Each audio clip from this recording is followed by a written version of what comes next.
I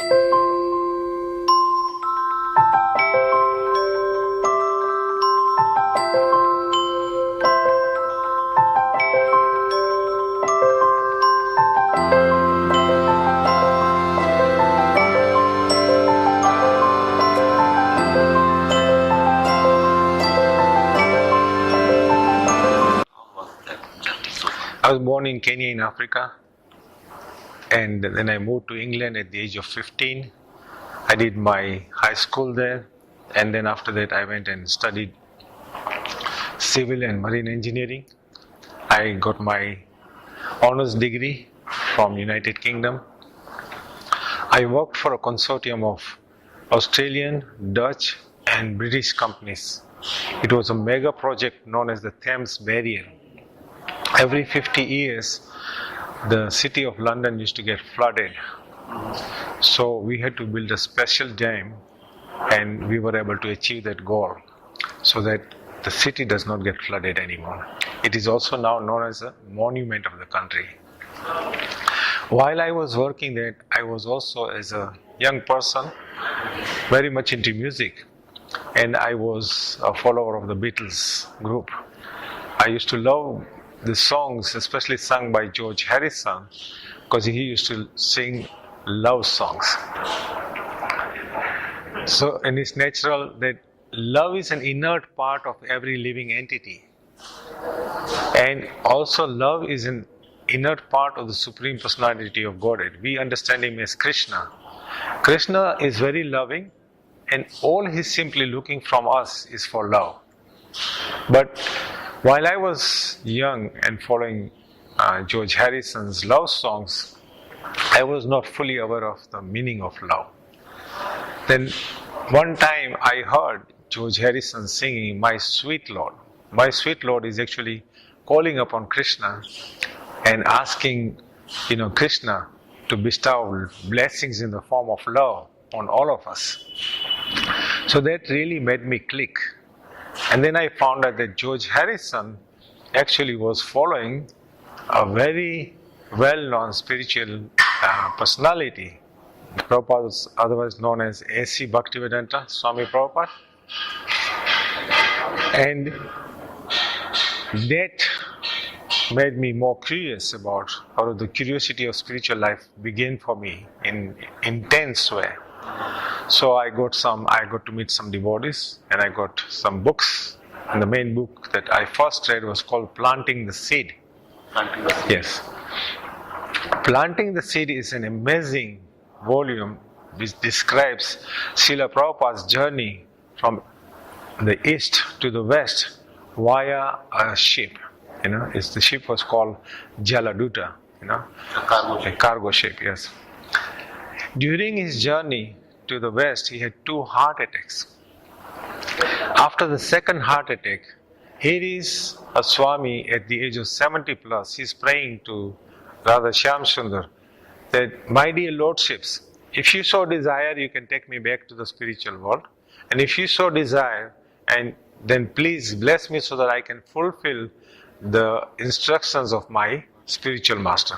His spiritual master was Bhakti Siddhanta Saraswati Maharaj, who had instructed him that you go and preach the Bhagavad Gita and the Vedas in the Western world or in the modern world in the English language and other languages. So that was a wonderful thing that he set out to achieve. So when he was praying to Radha Shyam Sundar, he got a dream that night, and he got Radha Shyam Sundar blessing him in his dream that your mission will be accomplished. So you will see from time to time a picture of Srila Prabhupada looking up to a picture of Radha Shyam Sundar, and you see Radha Shyam Sundar blessing him. That depicts that very important event in history for the followers of Lord Krishna. That book actually made you... It's called Planting the Seed. I recommend that everyone read that book, because that shows the inert devotion that is flowing out from Prabhupada. What he experiences, how much tapasya he is performing, just for the sake of mankind at large, So there was very wonderful history that I read through, the real history, the real happenings to Prabhupada, that really reawakened. In fact, when I got that book, I could not sleep. I went and I read it through all night next day. And that brought me into Krishna consciousness. Then the next book I got was called Bhagavad Gita as it is. I'm emphasizing on as it is because it's very important that we understand that Bhagavad Gita as it is a book or the transcendental knowledge given to us by Srila Prabhupada without any deviation. Mostly there are so many Bhagavad Gita's versions, but people have their own opinion.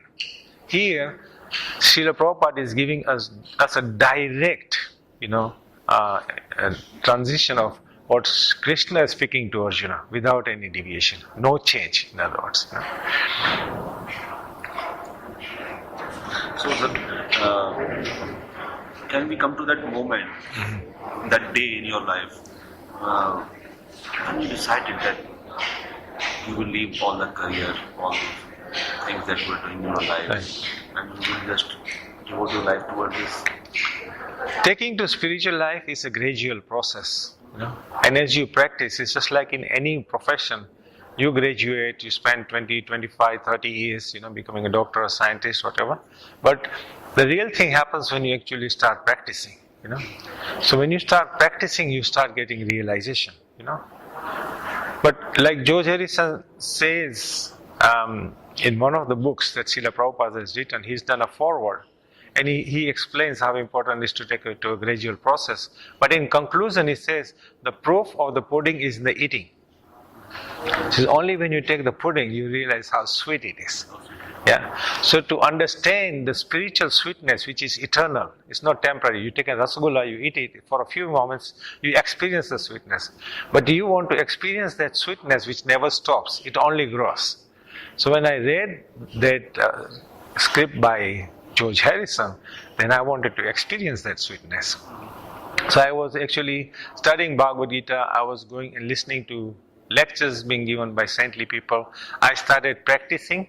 One of the most important practices is to chant the holy name of the Lord. So I started chanting the holy name of the Lord. Then we also say, or Prabhupada say, that preaching is the essence. So practice preaching by telling other people about the spiritual life and the benefits of spiritual life. They actually helped me to come to a realization that it's very important that I change my profession.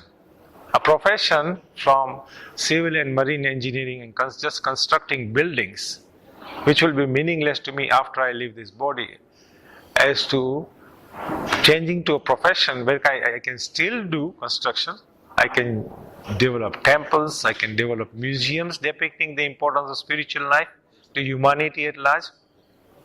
So that helped me to make the initial transition. And I'm really happy that I took that step, because after that transition, I have experienced so many episodes, you could say, with different devotees and communities whereby I have got such deeper realization. If you like, I can give you some examples.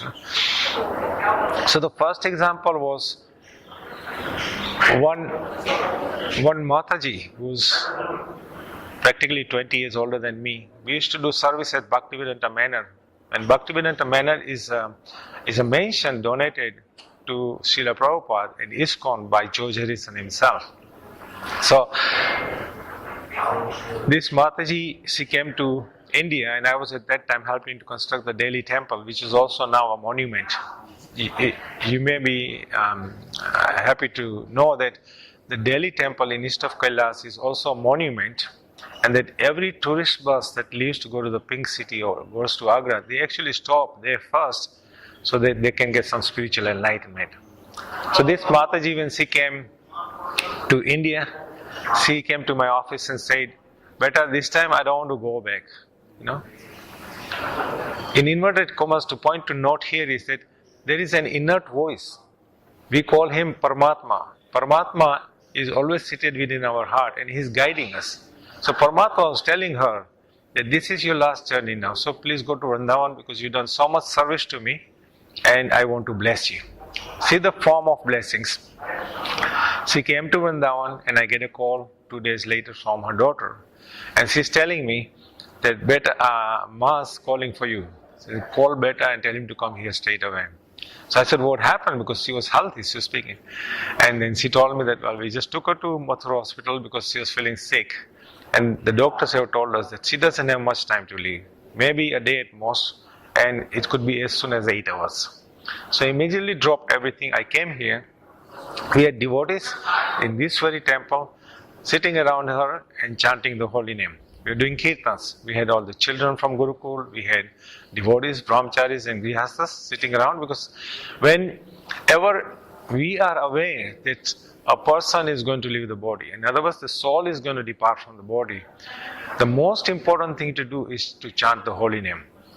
Because Krishna says that Antakale chamameva smaran muktava kalevaram.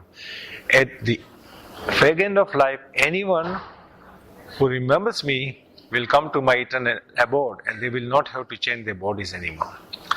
So we were chanting the holy name to bless the soul via the spiritual, vibrations in the environment. And we were all chanting Hare Krishna, Krishna Krishna, Hare Hare, Hare Ram, Ram Ram, Hare Hare. We have a Brajbasi lady who appears, and she has a nice Shaligram Shila in her hand.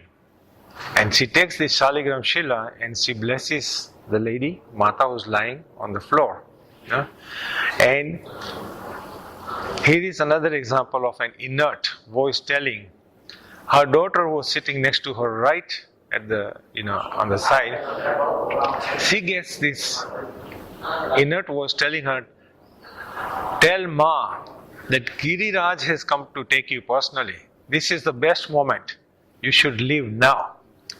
So she opens her eyes, she looks at Giriraj, she takes darshan, and with a smile, she leaves her body. Isn't that wonderful? An amazing pastime that I personally witnessed and other people witnessed. So this is a kind of example that gives you, empowers you, makes you feel, understand that it is so important to understand how to die, as we would say in the material world. But we actually would say how to leave this temporary vehicle, which is for us for a temporary time period, how to leave this body and to go to the eternal spiritual form which you already have but you have forgotten, and never have to change your body again. And that is where you get Satchit Ananda, eternal bliss, eternal form. So the real science that a human being should be going through, or the real education that we should all be acquiring, is how to learn to leave this body. Death can come anytime. We can't say death will only come to you after you're 60 plus. You see young people dying every moment. You see every minute several children are leaving their bodies. So from this example of so many people dying, isn't it just natural common sense that we should actually be thinking, everyone is dying, I go to die one day. So what is the meaning of death? And Bhagavad Gita gives you the understanding, that this body is a temporary vehicle. And the soul is in here. And soul can utilize this body so that when the time comes, whether you know it or you don't know it, majority of us are not going to know that death is coming. This mother was very fortunate, that Paramatma told her it's time to go. Right? And we were able to all gather around us. But if death comes untimely, we should also be ready to say Krishna. Just by calling out for Krishna, Krishna will surely come and take us, because he promises us. Even in conclusion of Bhagavad Gita, Krishna is saying, Sarva dharmam parityaja mam ekam saranamaja aham tvam sarva pabevya moksha shyami mahasucha. Mahasucha, he says, if you surrender unto me, there is nothing to worry about. Yeah, I'll take care of all your sinful activities. So this is very important for us to understand this science. We are not saying, Prabhupada did not say, do not practice your profession. He said, yes, do everything that is necessary in life genuinely to establish yourself nicely, to take care of your family nicely, to live a decent life. But it's equally important, and to some extent, after we understand, is more important that we take our spiritual life very seriously, because death is imminent. It's going to come. At that moment, there is nothing that can stop it. You may have $1,000,000, but that's useless to you. So, if you learn how to leave your body, it's a great example for your family members, your friend circle, and people at large to know that he is a person who set a great example of how to leave the body. And if you have a proper understanding, you will not lament, you will not cry, and people around you also will not cry. Gives you great understanding Right. of life Yes. at large. Very important. Sir, you just mentioned some parts of Prabhupada's journey Yes. in the cargo ship. Uh-huh. Please throw some more light on his journey. Why did he went there? Who sent him there? It's very interesting how Srila Prabhupada was initially a follower of Gandhi and the Gandhian movement to liberate the country from the British Empire. But he was encouraged to come to one lecture which was being given by Bhaktisiddhanta Saraswati Maharaj. Bhaktisiddhanta Saraswati Maharaj is a guru in the parampara, in our systems. So, he was very well known, and people at large would gather in crowds to hear him. So his friend told him, let us go and listen to this lecture. Prabhupada was initially reluctant, said no. And then his friends convinced him, you must go. So when he came in a crowd, he's sitting in the middle of the crowd. You can imagine these thousands of people and one person is sitting there. And Swamiji is sitting here. So in the middle of his lecture, he points out to Prabhupada, and he's never met Prabhupada. Just see, this is the power of a spiritual master, because there was a sastric injunction is there. And there will come a time when one person will go and spread this holy name all over the world. So he said, you young men, you are educated, you should go out and preach the message of Bhagavad Gita all over the world and translate our scriptures into the English language and other languages. So Prabhupada was just so amazed at how this Swamiji knows I am educated and I was selected. So that rhymed in his mind for some time. Then he took initiation from the same Swamiji. Then he came from Calcutta and he resided at Radha Damodar temple for many, many years, and he studied the scriptures thoroughly and he prayed to Radha Damodar every day, please help me to fulfill the mission of my spiritual master. Tapasya is essential, it's necessary, because when we perform tapasya, then only we can achieve goals, Isn't it like a cricketer or a footballer or anyone? How many hours they spend? 8 hours a day just practicing, and then they go out on the field, So, same principle applies in spiritual life. If you want to acquire spiritual life and spiritual strength, then you have to perform some tapasya. So Prabhupada took that instruction very seriously, and then he finally got the blessings of Radha Damodar and he traveled. And like I mentioned, after he had 2 heart attacks and Radha Shyam Sundar blessed him, the captain writes in the diary that he has never experienced the sea being so calm in his entire life.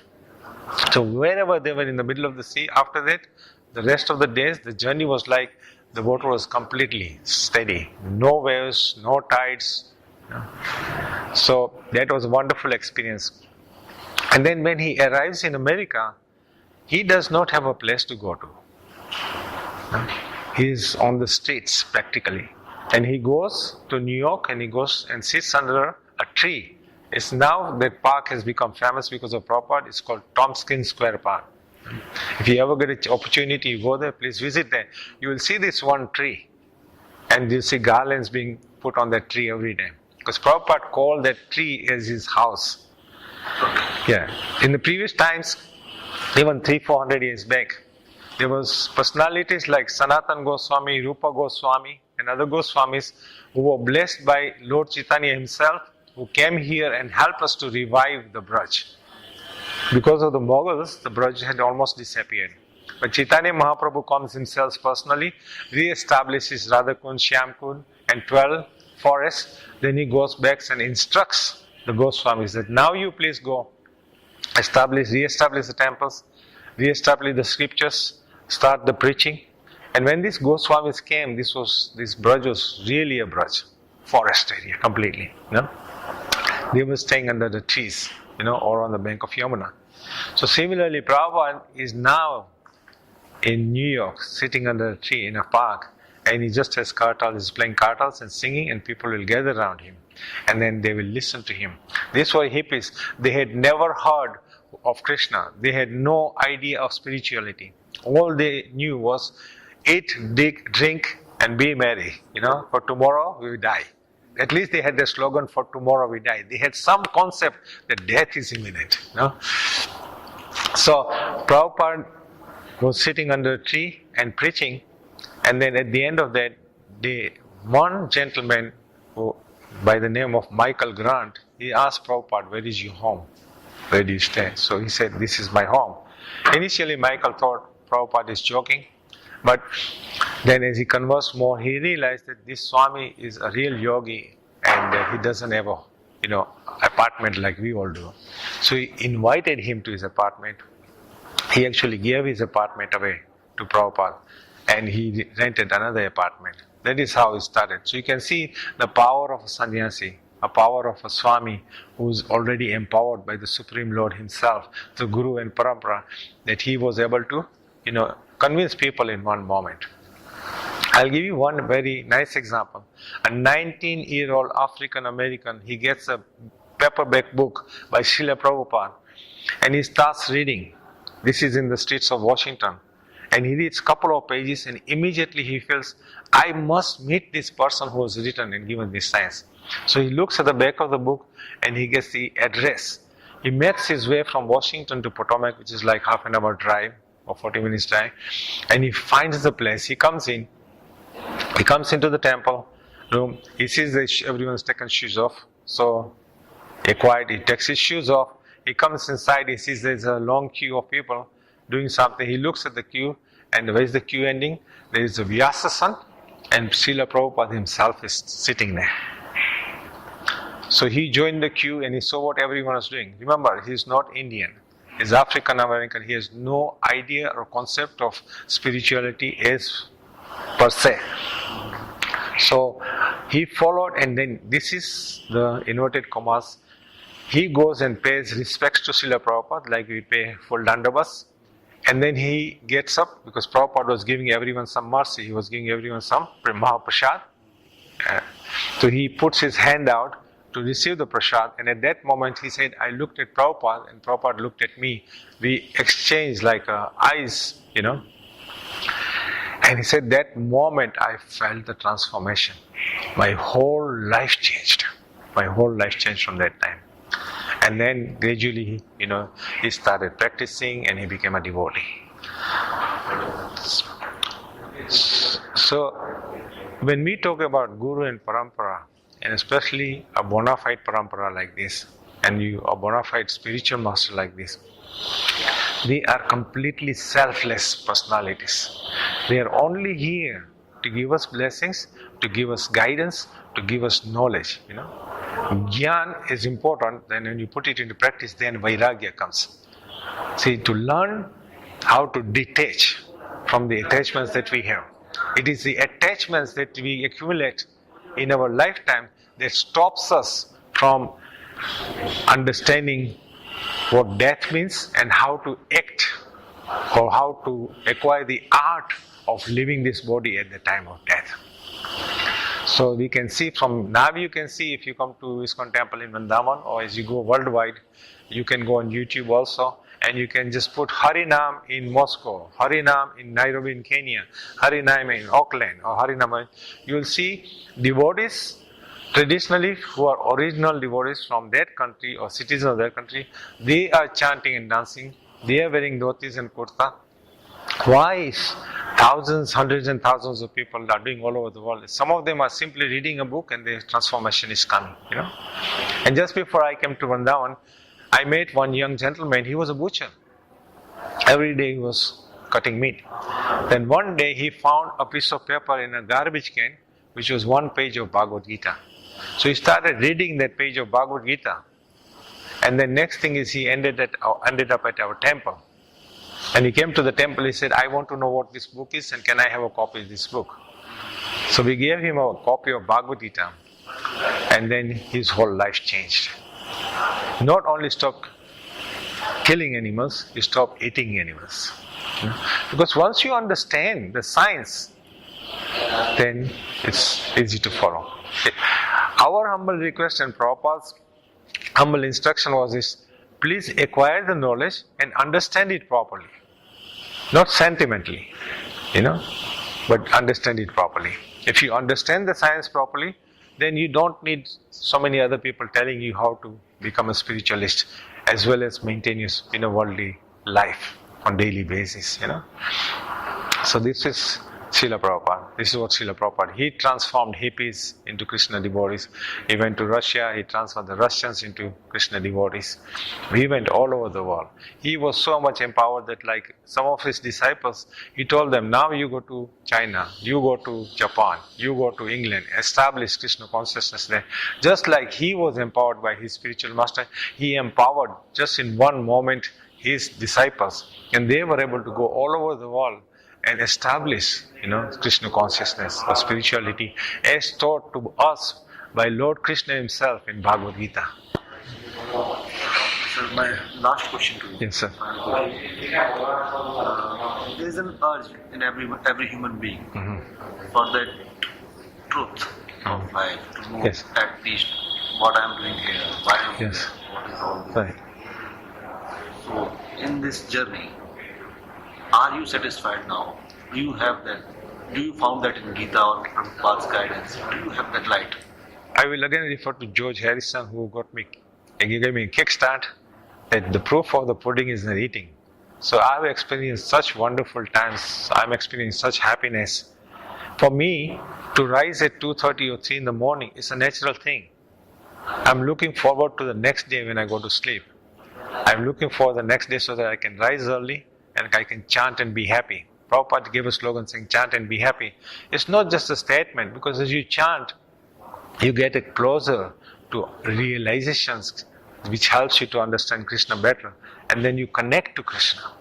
It's like somebody has an accident and they lose their memory. So then they don't know, this is my father, this is my daughter, But with some good fortune, when that memory comes back, what happens? Everyone becomes happy, right? The family becomes happy, the person becomes happy. So for us, coming to this material world is like having forgotten our connection to the Supreme Father. So when you get reconnected and then you start relishing the daily, happiness, then there is no question of unhappiness. Challenges will come, but challenges are there to help you to overcome your attachments and learn to detach, so that you detach from material attachments and you become spiritually attached. You want to become totally spiritual, so that when the death comes, it's easy. Just like you have an old vehicle or old car and you are able to afford to buy a new car, will you cry for the old car? No, because you are happy you got a new car. It's the same thing. We are attached to this body while you are in this body. But if you understand that this is a temporary body, it's a temporary vehicle, but now you're going to get a vehicle which is going to be permanent, it's going to be eternal, it's going to be full of bliss. It does not give you any miseries like this body does. Then why will I hanker for this body? Why will I hanker to live in this material world the way most people do?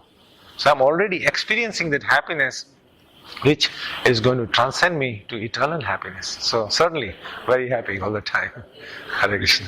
I can clearly experience at this time that you have attained that Krishna consciousness. And I'm really blessed to be here. Thank you, sir. We have to thank Srila Prabhupada, and we have to thank Krishna Balaram, Radha Shyam Sundar and Gaur Nitai. Thank you so much.